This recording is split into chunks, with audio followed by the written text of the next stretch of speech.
In July this year, Facebook suddenly became inaccessible in China, joining a growing list of sites such as Twitter and YouTube that are unavailable here.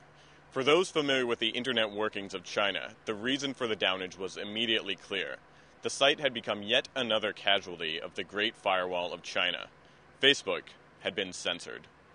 According to figures released by Inside Facebook, a company that analyzes Facebook trends, the social networking site had 1 million active users in China just before it was blocked. Now that number has dropped to just 14,000 users, a decline of more than 70%. The Chinese government doesn't discuss which sites it is actively blocking, nor does it offer reasons for individual sites being censored. After a brief period of relaxed control last year that corresponded with the Olympic Games, the government has clamped down this year by blocking dozens of sites frequented by foreigners.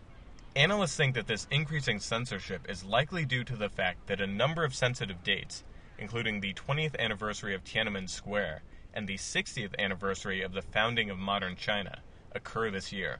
Both Facebook and Twitter were blocked as the riots in Xinjiang unfolded this summer.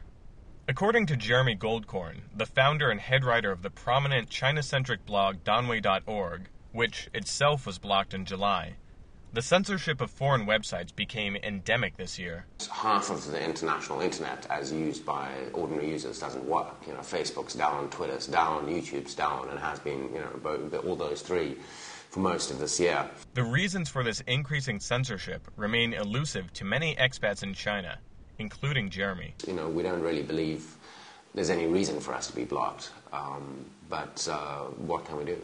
Whatever the cause, the censorship of these sites is impacting the lives of many foreigners around China as they struggle for ways to share their experiences with friends and family abroad.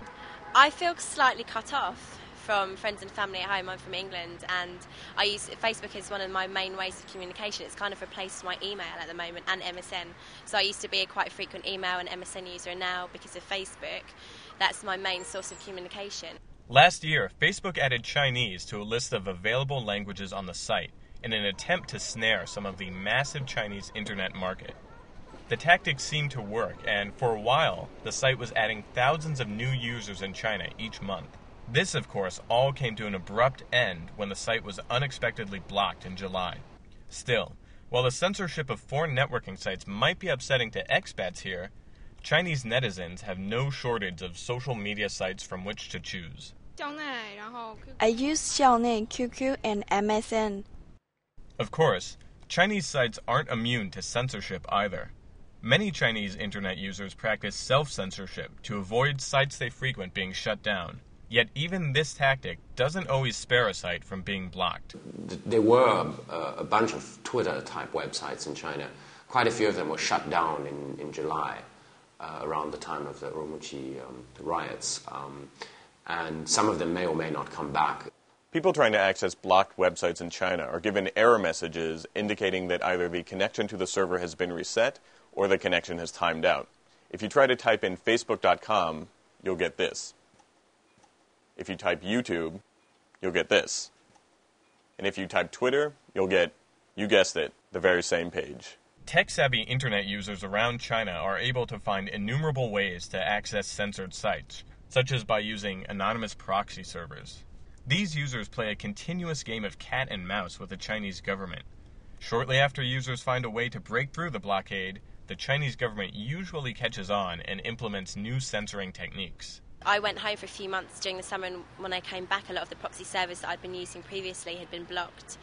And I was also using quite a common one for a couple of weeks, but that's been blocked now as well. And, as unbelievable as it might sound, for some internet users, being censored isn't always a bad thing. Being blocked has given us more credibility in certain quarters because people are saying, well, you must be doing something right if you got blocked.